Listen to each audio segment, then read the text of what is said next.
또 일주일이 지났는데요. 이게 우리가 이제 화두를 매 회차마다 이제 풀고 있는데 선문답이라고 얘기했잖아요. 선문답. 선불교의 가르침 중에 하나가 불립문자라고 있어요. 불립문자. 그 고등학교 교과서에 나오는 얘기인데 문자를 앞에 세우지 않는다. 그러니까 굉장히 중요한 거죠. 굉장히 중요한 거. 어떤 사람을 만나거나 막 이렇게 되면 아는 척 할 때는 말 가지고 해. 말 가지고. 모임에 가서 말을 많이 못하면 내가 유식한 거를 과시를 못하는 거야. 철학이나 인문학 공부하는 사람들도 그러는데 진짜 말 많아요. 근데 재밌는 건 철학가로 따지면 학부생들이 제일 말이 많아. 석사 가면 말이 좀 줄어들어. 그러다가 박사 가면 또 말이 줄어들어요. 그 선생 되면은 교수 되거나 이렇게 좀 나이가 들어서 40, 50 되면 또 줄어들어. 그러다가 한참 시간이 지나서 한 50 후반, 60 되면 저 인간이 철학으로 학위를 했는가, 철학가 교수인가를 모를 정도가 돼야 돼. 많이 떠들어요, 막. 그 말로 막 가시해. 내 앞에 문자를 가시해. 나 잘 배운 것 같아. 대학교 같은 데도 1학년 때가 아직 기억나요. 선생님이 내셔널리즘이라고 얘기를 하더라고. 뭐 민족주의겠죠. 그리고 막 발음이 다 대학 교수들은 영어 단어가 다 들어와. 저는 좀 옛날에도 단순해가지고 뒷조사를 해봤어. 그 선생이. 저 정도 영어 단어 구사하면 미국에서 학위를 받았다. 국내에서 받았더라고. 왜 그럴까? 왜 그 영어 단어를 써야 되지? 그런 문제들인 거야. 그래서 사실은 문자를 세우지 않는다라고 딱 얘기하면 우리식으로 따지면 우리 지금 요새 우리 시대 스펙 강조하잖아요. 문자 가지고 답 쓰고 뭐 해가지고 정답 맞히면 학점 받고 이렇게 너 대학원 나왔냐 뭐 나왔냐 그러잖아요. 분립 문자를 사회적으로 얘기하면 분립 스펙이야. 나는 사람들을 만날 때 내가 어디서 배웠고 어느 대학에서 배웠고를 세우지 않는다. 그걸로 나를 평가하지 마라. 나를 나로 봐라. 근데 우리 그렇진 않잖아요. 세상을 만날 때. 언어의 세계라는 건 그렇게 사실은 되어 있는 거죠. 그래서 일주일이 딱 지나서 언어에서 자유로운 게 제일 중요한 거예요, 사실은. 침묵도 말이 될 수 있다라는 거. 그런 것도 알아야 되는 거고. 어제 똑같이 했던 그 말이 지금 문맥에서는 다른 거고. 뭐 예를 들면은 제가 그런 얘기 자주 하는데 퇴근하는 남편이 아내한테 사랑해 그러면은 아내가 그 얘기를 듣고 저도 당신을 사랑해요 이렇게 대응하면 안 된다. 그때 남편의 나는 사랑해 라는 말은 갔다 올게요 라는 말이야. 정확하게. 그리고 우리 그렇게도 쓰잖아요. 막 한 사람이 남편이든 아내가 말이 많아지면 그 입을 막기 위해서 사랑해 이럴 때가 있잖아. 그 말은 그만 말하고 자자 뭐 이런 얘기란 말이에요.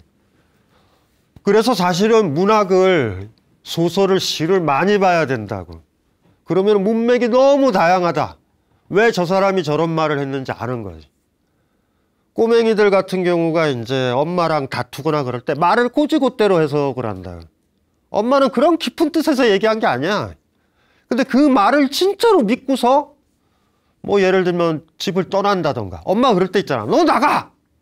울면서 짐 챙기는 아이에 대해서 어떻게 생각해? 그게 아니잖아. 지금 화가 난다라는 얘기의 표현이라고. 그래서 사실은 어떻게 보면 일상적 대화도 읽기가 만만하지 않아요. 그래서 우리가 매주 하나씩 풀 때 이 시간이 그런 일상적으로 너무나 당연하게 문맥 없는 언어들. 그러니까 누군가 사랑해 하면은 그 얘기가 그냥 나 사랑하나 보다 라는 그 의미로 고정되어 있는 사람들, 그런 사람들한테는 이게 도움이 돼요. 매번 들으면. 그래서 사실은 선문답이라든가 이런 것들은 시적인 언어지. 선불교가 선종이 교종을 비판하고 나왔다는 거 다 알죠. 교종은요 문자의 세계예요. 아비달마 구사론서부터 엄청난 경전을 외워야 돼. 즉 서양 철학 체계보다 더 복잡하다고. 그런데 왜 선불교가 나왔냐라는 거지. 문맥이 없이 딸딸딸딱 백과사전을 외워서 뭐 하느냐라는 거야. 어차피 우리가 부처가 돼야 되는 건데. 부처가 무슨 그게 부처가 돼. 내가 뭐 대학에 어디까지 나오고 자격증을 받고 뭐 이래야지 나는 완성된 사람이라고 인정을 받는 이 시스템이 아니거든요, 전혀. 그래서 화두라는 것들이 그렇게 의미가 있는 거야. 그러니까 또 어떤 점에서 얘기하면요.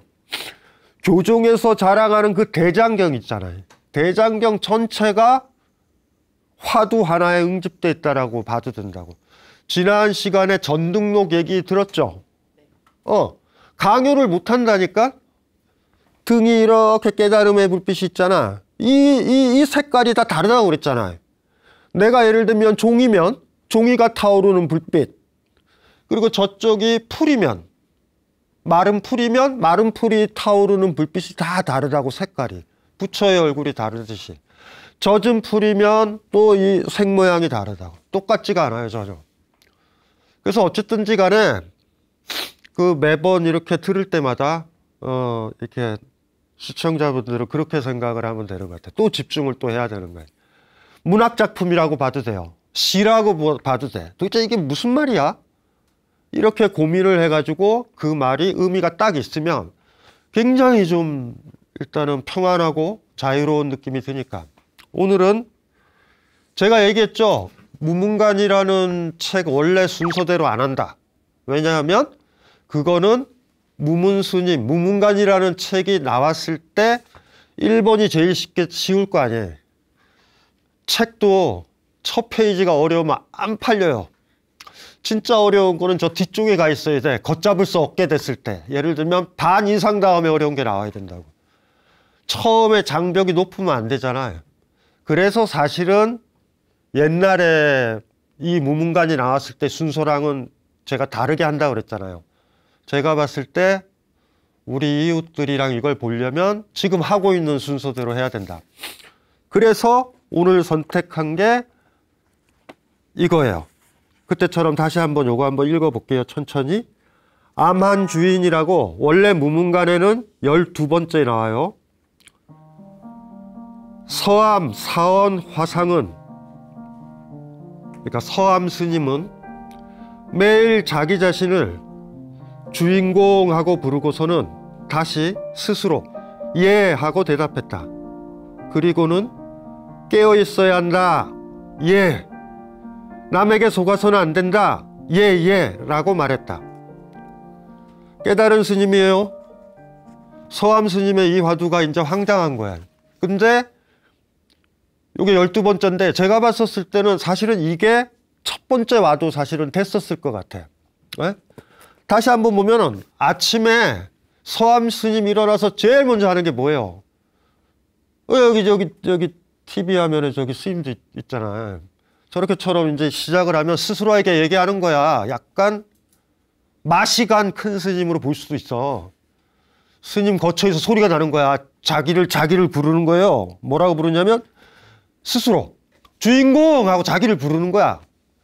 그럼 자기가 주인공이니까 자기가 주인공이면 대답을 해야죠. 내가 주인이 아니면 대답하면 안 되지. 강신주 그랬는데 저쪽에서 누군가가 대답하면 걔가 강신주잖아. 그러니까 주인공 하고 스스로 얘기를 하는 거야. 그리고 대답을 하는 거야. 이 대답이 중요한 거죠.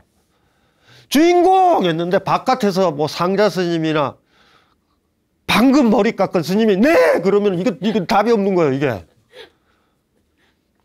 미리 좀 얘기를 해보면은 요것만 미리 동양에서 많이 쓰는 말. 한자는 안 쓴다고 그랬어요. 아무 의미도 없더라고. 아, 저 선생은 한자를 아는구나. 그거밖에 없고 여러분들은 그냥 저건 무슨 상형 문자인가. 심지어는 강연할 때 보면 요새는 안 적어. 왜냐하면 한자를 못 적으니까 스마트폰으로 찍어가요. 그래서 안 하기로 했어, 그냥. 요게 오늘의 도식이니까 요거는 좀 적어 놓을게요. 주객이라는 말 들어봤죠? 주객이 전도됐다. 네, 주인과 손님이 전도됐다. 그쵸? 내가 집에 있는데 친구가 놀러 왔는데 내가 잠깐 바깥에 뭐 서로 가는 사이에 친구라는 놈이 허락도 안 받고 샤워 끝나고 내가 입던 잠옷을 입고 자고 있다. 그럴 때 주객이 전도됐다. 주인이 해야 되는 거잖아요. 이게 주객이라는 표현이에요. 네. 그러니까 주인공 한 다음에 네 하고 대답했잖아. 그건 내가 손님이 아니라는 거예요. 손님은 어떤 존재냐면 눈치 보는 존재거든. 어렸을 때 저의 부모님들의 소원이 뭐냐면 내 집 마련이었어. 아직도 기억이 나요. 월세 살던 시절. 전세는 그래도 괜찮지. 월세 살면은 세준 사람의 나랑 같이 학교 다녔던 아이도 주인집 딸인 거야. 그래서 걔가 부당한 일을 해가지고 했다고 하더라도 저희 어머니는 내 탓을 해. 걔랑 놀지 말라고 그랬잖아. 왜냐면 밑보이면 나가라고 그런다고. 옛날에는 집이 많이 없었어요. 서울 제가 경상도에서 서울 올라올 때는. 그러다가 그 집 딸과 싸우다 보면은 우리 이사 간다고. 이사를 가요. 냉정하게. 여기 와가지고 새 사는 사람들이. 그러니까 막 한이 맺힌 거지. 옛날에는 막 내 집 마련해야 된다. 내 집 마련이 아니더라도 전세는 해야 된다. 전세를 살아야 된다. 뭐 이렇게 되는 거예요. 그래서 어쨌든 스님은 아침에 일어나서 스스로 그런 거야. 주인공하고 주인공이잖아. 주인이죠. 공은 이제 존칭어잖아. 옛날에는 장자도 붙였어요. 어른 장자. 주인장. 주인공. 충무공 알잖아요. 충무공. 이렇게 공이라는 건 존칭어니까 주인을 더 높이는 말이야. 아침에 어느 스님이 일어나서 깨달은 스님이 일어나서 스스로한테 얘기한다. 주인공 하고 물어보는 거야. 주인공을 찾는 거야. 주인공! 네! 라고 대답을 해야 된다. 그럼 내가 주인공인 거야. 또 어떻게 얘기하냐면 다른 사람한테 속아서는 안 된다. 알겠다고 또 네 그래요. 짧아. 오늘은 이 주인에 대한 문제인 거예요. 종교 간의 타협도 해야 되고 조화로워야 되죠. 이슬람도 기독교도 잘 지내야 되죠. 맞아요? 제 말이? 저는 그렇게 생각하지 않아요. 인문학이 가능하려면 신이 주인의 노릇을 하거든요. 100%. 모든 신은 죽어야 돼요. 사실은. 이거는 단언컨대 여러분들도 알아야 돼. 성경대로 코란대로 살아간다 그러면 이미 끝나버린 거야. 이제 말 고지고대로 그거 안 들으면 죽어. 종교의 자유라는요 그 무책임한 거예요. 종교는 없애야 된다고. 사실은 그런 의미의 종교는. 내가 주인공이냐 경전이 주인공이냐, 내가 주인공이냐 신이 주인공이냐. 모든 초월 종교라고 그러죠. 보통 초월자를 모시는 모든 종교들은 신이 주인공이에요. 우린 노예야. 손님이야. 잠시 머물다 가는 거야. 이 땅을 월세 살고 있는 사람들로 보는 거야. 우리 달을. 그러니까 나대지 말고 깨끗이 쓰고 다시 원래 자리로 가는 거고. 또 신이 또 우리 죽은 다음에 또 월세 전세를 놔. 놓으면은 또 딴 애들이 태어나서 또 살아. 계속 눈치를 보는 거지. 언젠가 신이 너 가라! 그러면 그게 우리가 죽는 거 아니야. 이 생각을 가지고 아직도 살고 있다고요. 종교 간의 타협, 내가 모시는 신? 네가 모시는 신? 우리는 신을 모시잖아. 이래서 서로 대충 타협 보는 건데. 그런데 불교는 그럴 수가 없다고요. 내가 주인이 돼야 되는 거니까. 제가 얘기했잖아요. 산사에서 성불하라 그랬잖아요. 성불이 부처가 되라라는 얘기야. 부처는 주인을 얘기한단 말이에요. 우리 그 전설적으로 기억나시죠? 천상천하 유아독전. 그게 뭐냐면 시다르타가 태어나서 막 전설을 만들었지만 불교의 가르침이 있는 거야. 내가 존귀하다. 내가 존귀하다. 존엄하다. 주인이에요. 손님이나 노예가 어떻게 존엄하겠어? 그 얘기가 내가 존엄하니 너희들 무릎 꿇어를 얘기하는 게 아니에요. 모든 사람이 내가 유독 존귀하다. 내가 주인이다 라고 얘기를 하면 그때도 얘기했잖아요. 그게 불국토라고. 부처가 사는 땅, 국토, 부처들이 사는 땅. 획일적인 데가 아니에요. 화원이 아니야. 장미꽃밭이 아니라고. 장미만 있는 데가 아니야. 그건 주인이 있다라는 거죠. 장미들이 길들여지고 있고 통제받고 있다라는 거야. 똑같은 품종의 개가 있다라는 건 누군가가 걔네들을 통제하고 있다라는 거야. 아무도 통제가 없다면 꽃들은 자기대로 펴요. 무슨 말인지 아시겠죠? 그래서 사람들이 싸우는 거야. 그래서 민주주의도 얘기를 하는 거예요. 주인공 깨어있는가? 네 라고 대답하기. 야, 이게 만만한 게 아니라. 성불하라라는 말은 성주인공이야. 주인공이 되세요 라고 하는 거예요. 산사에서 습관적으로 내려올 때 스님들이 합장하면서 성불하세요 라고 얘기를 해. 지금은 사실 인사말이에요. 어머, 나보고 부처가 되라네. 뭐, 어머, 좋아라. 그게 아니라 할 말이 없잖아. 굿바이? 뭐 이러기도 뭐하고 합장하고. 그래서 그냥 하시는 건데 그게 재밌어요, 저는. 그걸 처음 시도했던, 이렇게 인사했으면 좋겠다라고 얘기했던 최초의 사람이 있을 거 아니야. 그 사람이 너무 매력적이에요, 나는. 조심해서 내려가세요. 행복하세요. 복 받으세요. 뭐 이렇게 얘기할 수 있잖아요. 그런데 성불하세요라는 말을 최초로 만들어서 인사가 되도록 하는 말. 떠들면서도 스님도 내려가는 그 보살한테, 일반 사람한테 성불하세요라고 할 때 굉장히 무서운 말이잖아. 부처가 되세요라는 말이야. 부처가 되면 산사에 안 와요. 제가 누누이 얘기했잖아. 산사에서 그 사람이 깨달았으니 내가 인사도 하는 거지. 뭐 하러 와. 굉장히 무서운 말이에요. 그 부처의 말이 가장 쉽게 이해되는 게 뭐냐면 주인공이다. 내 삶의 주인공이다. 내가 주인공이다라는 얘기예요. 내가 주인공. 이 얘기를 오해를 하면 안 되는 게, 내가 주인공이니까 너희들은 다 손님이야를 얘기하는 게 아니야. 그건 전혀 다른 문제인 거예요. 이거는 나중에 이제 조금 더 얘기를 해보고. 방송이나 이런 거 할 때는 사실 그래요. 기독교도 나름 가치가 있습니다. 코란도 나름 가치가 있어요. 옛날에 마야나 잉카 문명 잔인했죠. 목 쳐가지고 그 위에서 머리를 떼구르르 굴리기도 하고 이랬다고. 거기서도 신을 모셨다고. 종교의 다양성이에요. 무슨 헛소리를 하는지 난 잘 모르겠어요. 아직도 민주주의를 다 얘기를 하는 나라에서 아직도 초월 종교가 있다. 심각한 문제. 그리고 불교도 왔다 갔다 할 때가 있어. 조심하셔야 된다고. 이해되시죠? 뭔가 초월적인 것. 지금 여기에 있는 세계는 월세 살고 있는 거야. 나는 월세야. 나는 나중에 극락에 가서 살아야 돼. 이래버리면 똑같은 거예요, 그림은. 선불교의 라디칼함은 이런 거죠. 주인공 한 다음에 네라고 대답할 수 있는가. 쉽다고요. 이렇게 살기가 힘들지.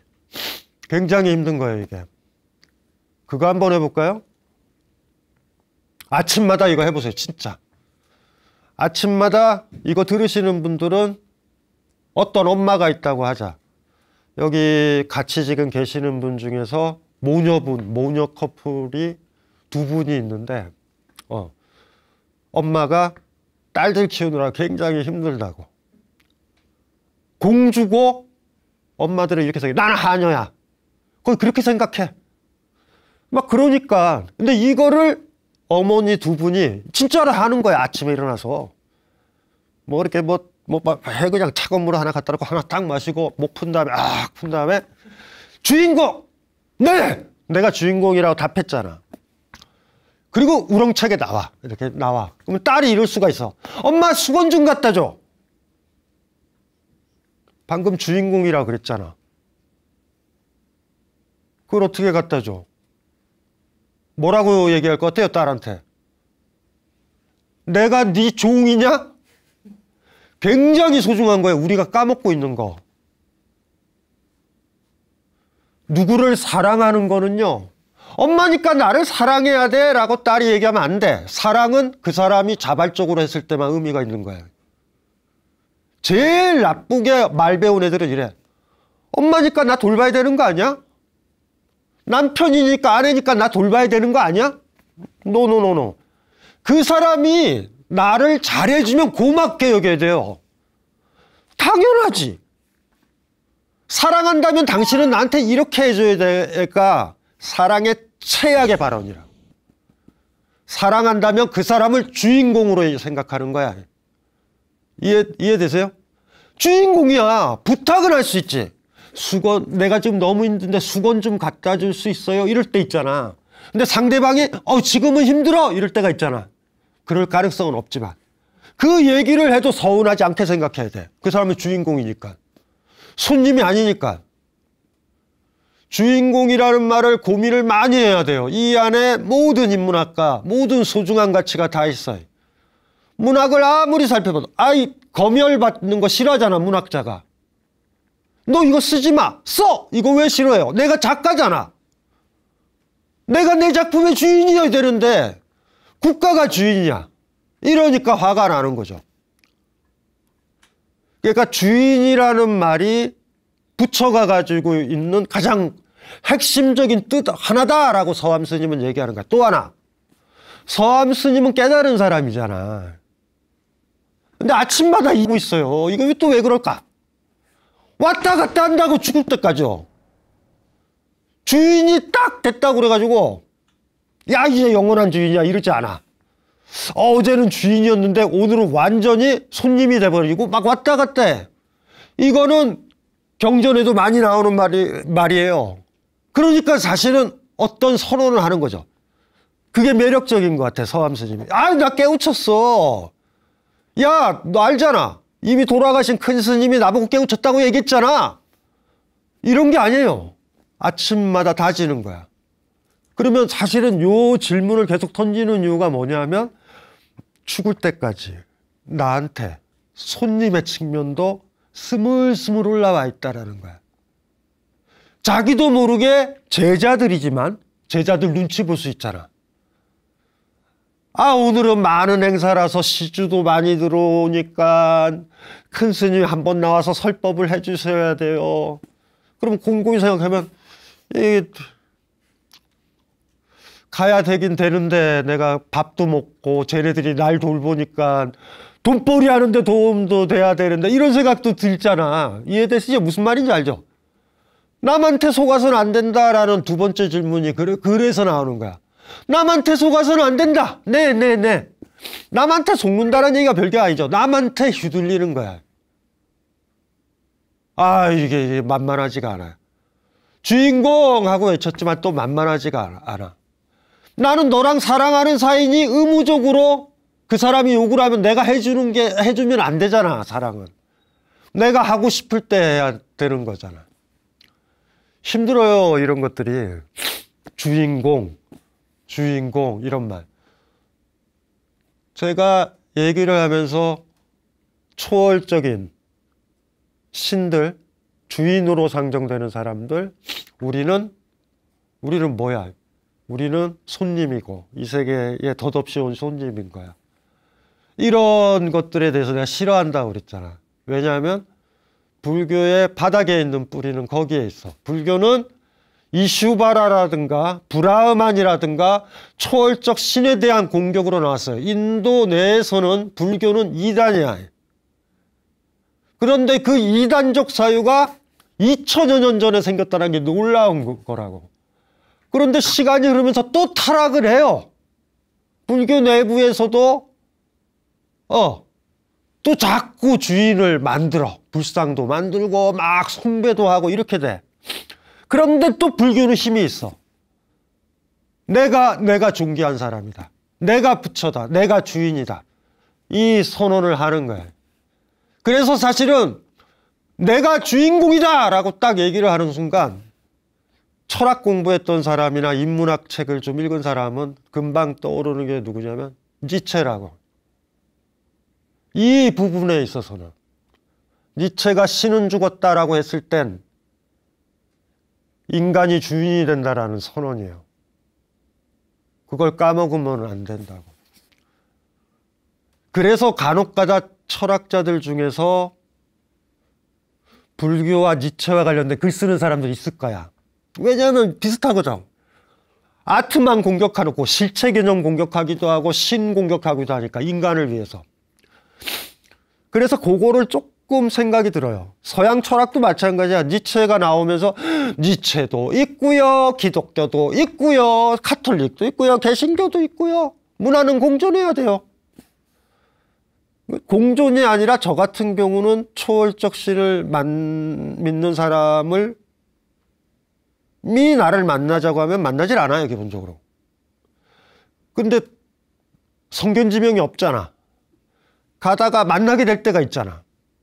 그러면 나와요. 말 섞으려고 안 해. 왜냐하면 끝내 지 얘기를 하는 것 같지만 나중엔 신의 얘기를 할 거야. 난 신이랑 얘기하고 싶지 않아요. 나는 그냥 너는 이 꽃이 어떻게 생각되니? 그 느낌을 듣고 싶고. 왜냐하면 사람마다 느끼는 게 다르니까. 노을이 어떤 느낌을 주니? 뭐 그런 대화하고 싶어. 끝내 얘기가 보면은 경전이라든가 자기가 믿고 있는 바이블 뭐 어떤 것들 얘기를 한다.